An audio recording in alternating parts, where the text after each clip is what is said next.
समलैंगिक होना जहां समाज में एक शर्म की बात समझा जाता है, वहीं दूसरी तरफ कई ऐसे सेलेब्स हैं जिन्होंने समलैंगिकता को लेकर अपना मुंह छिपाने के बजाय समाज की बंदिशों को तोड़ दुनिया में अपना एक मुकाम हासिल किया है। आज की इस वीडियो में हम जानेंगे ऐसी गे सेलेब्स के बारे में। करण जौहर 1998 में फिल्म कुछ कुछ होता है से अपने डायरेक्शन करियर की शुरुआत करने वाले करण जौहर आज के समय में स्टार किड्स के गॉडफादर के नाम से पॉपुलर हैं। जो स्टार किड्स की फिल्मों में एंट्री कराते हैं उनकी बेबी सिटर की तरह उन्हें हैंडल करते हैं और एक्स्ट्रा अपने इस काम के लिए हमेशा से लोगों के बीच ट्रोल होते रहते हैं। करण के डायरेक्शन में बनी पहली ही फिल्म ने 8 फिल्म फेयर और एक बेस्ट पॉपुलर फिल्म के लिए नेशनल अवार्ड जीता। मेलोड्रामेटिक फिल्में किंग करण बॉलीवुड के सबसे बड़े प्रोडक्शन हाउस धर्मा प्रोडक्शन का जलता हुआ चिराग है। वैसे तो ये अपने कारनामों की वजह से हमेशा कंट्रोवर्सी में रहते हैं, लेकिन इनका शो कॉफी विद करण इनसे भी ज्यादा लाइमलाइट में रहता है। मनीष मल्होत्रा इनके डिजाइन किए हुए लहंगे के ऊपर तो करण जौहर ने हम्टी शर्मा की दुल्हनिया पूरी एक फिल्म ही बना डाली। इन्होंने अपनी पहली ड्रेस 1990 में जूही चावला के लिए डिजाइन की थी, जिसके कुछ सालों बाद ही मनीष ने फिल्म फेयर कॉस्ट्यूम अवार्ड जीता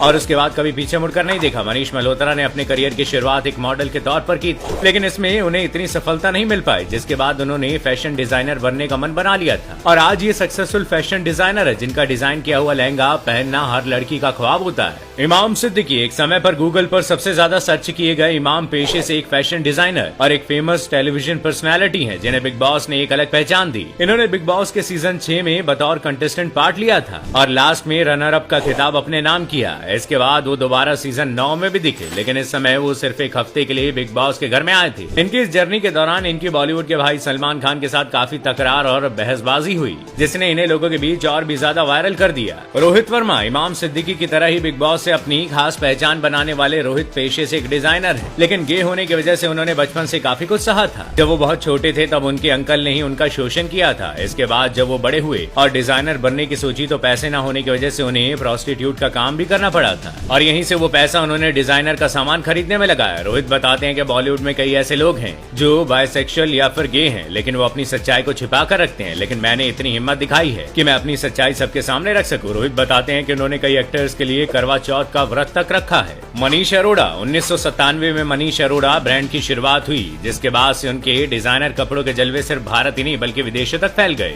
इनके अवार्ड्स की लिस्ट बहुत लंबी है। इन्होंने साल 2004 में मुंबई के हुए पहले फैशन शो में बेस्ट महिला परेड डिजाइनर अवार्ड जीता और इसके बाद साल 2006 में आउटलुक मैगजीन ने मनीष अरोड़ा को बेस्ट फैशन डिजाइनर के नाम से नवाजा गया। इन सब के अलावा मनीष कंट्रोवर्सी से दूर नहीं है। उन्होंने एक बार अपने डिजाइन किए हुए पैंट और स्कर्ट पर भगवान शिव की पिक्स प्रिंट कर दी थी, जिसके बाद वो भारी विवाद में फंस गए थे। अपूर्व असरानी फिल्म एडिटर और स्क्रीन राइटर अपूर्व असरानी सत्या, शाहिद, सिटी लाइट और अलीगढ़ जैसी फिल्मों के स्क्रीन प्ले के लिए जाने जाते हैं। पॉपुलर गैंगस्टर फिल्म सत्या के लिए उन्हें बेस्ट एडिटिंग का फिल्म फेयर अवार्ड दिया गया था। फिल्मों के अलावा अपूर्व ने वेब सीरीज भी बनाई। उनकी पहली वेब सीरीज डिज्नी हॉटस्टार की फेमस सीरीज क्रिमिनल जस्टिस थी, जिसे लोगों ने खूब पसंद भी किया। इसके साथ ही अगस्त 2021 में इन्हें सीरीज के लिए बेस्ट ड्रामा सीरीज का अवार्ड भी दिया गया। ये भारत और साउथ एशिया की पहली ऐसी वेब सीरीज है जिसे कंटेंट एशिया अवार्ड में इस अवार्ड से नवाजा गया था। रोहित बल पॉपुलर क्विज शो कौन बनेगा करोड़पति को डिजाइन करने के लिए मशहूर रोहित का नाम देश के जाने माने फैशन डिजाइनर में शामिल है। ये अपने पूर्वजों के ड्रेसिंग सेंस को अपना आइडियल मान अपनी ड्रेसेस डिजाइन करते हैं। अपनी पढ़ाई खत्म करने के बाद उन्होंने अपने भाई राजीव बल के साथ मिलकर ऑर्किड ओवरसी प्राइवेट लिमिटेड शुरू की, जिसके कुछ ही समय बाद वो बहुत पॉपुलर हो गए। ये मुगलों के टाइम में पहने जाने वाले कपड़ों को डिजाइन कर उसे प्रमोट करने वाले इकलौते फैशन डिजाइनर हैं। उन्हें अपने अलग अंदाज के लिए खास जाना जाता है। बॉलीवुड से लेकर फैशन इंडस्ट्री तक रोहित का काफी नाम भी चलता है। विक्रम सेठ भारतीय साहित्य अकादमी और पद्मश्री से अवार्डेड विक्रम एक लेखक हैं, जिन्होंने अपने जीवन काल में कई सारी किताबें लिखी। इनकी 12 किताबों को अवार्ड भी दिए गए हैं। The Golden Gate, the suitable boy, an equal music इनके फेमस नॉवेल्स हैं और इसके अलावा मैपिंग्स और बीस्टली टेल्स उनकी फेमस कविताएं हैं। लिखने के अलावा विक्रम सोशल मुद्दों पर भी काफी एक्टिव रहते हैं। जब देश भर में धारा 377 को लेकर काफी बवाल मचा था, तब विक्रम ने इस मुद्दे पर लोगों का साथ दिया। इस दौरान देश भर की कई मैगजीन में उनके पिक्स नोट क्रिमिनल के टैग से छपी थी।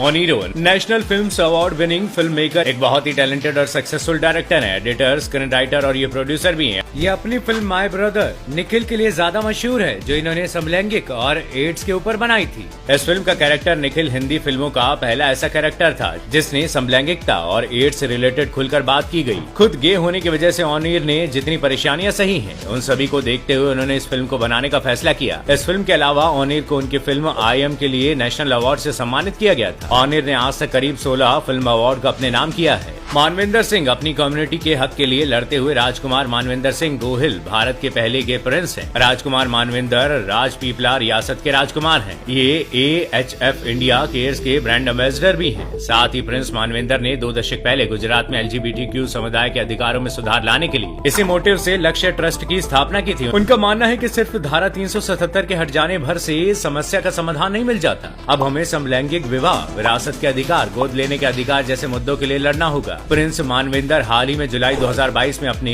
गे दोस्त डिएंड्रे रिचर्डसन के साथ विवाह के बंधन में बंध गए हैं।